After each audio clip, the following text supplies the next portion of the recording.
Xitoyda metroda, parkda, hatto zinapoyalarda ham dars qilayotgan o'quvchilarni ko'rishingiz mumkin. Ular deyarli har joyda o'qiydi.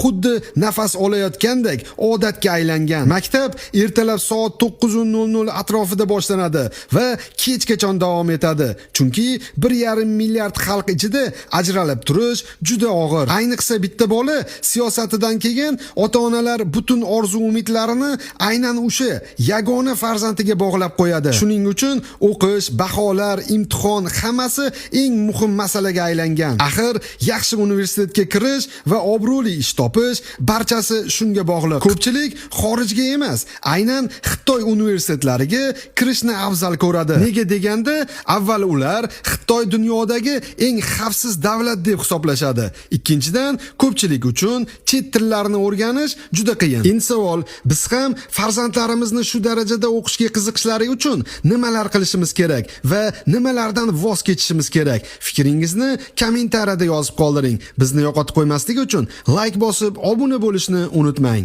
Xitoyda metroda, parkda, hatto zinapoyalarda ham dars qilayotgan o'quvchilarni ko'rishingiz mumkin. Ular deyarli har joyda o'qiydi.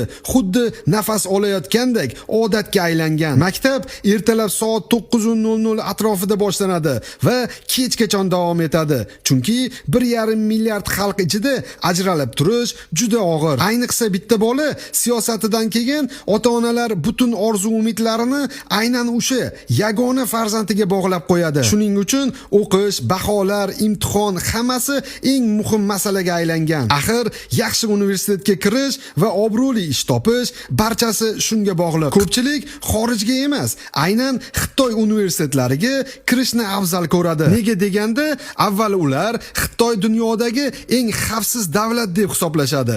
Ikkinchidan, ko'pchilik uchun chet tillarini o'rganish juda qiyin. Endi savol, biz ham farzandlarimizni shu darajada o'qishga qiziqishlari uchun nimalar qilishimiz kerak va nimalardan voz kechishimiz kerak? Fikringizni kommentariyada yozib qoldiring. Bizni yo'qotib qo'ymaslik uchun like bosib, obuna bo'lishni unutmang.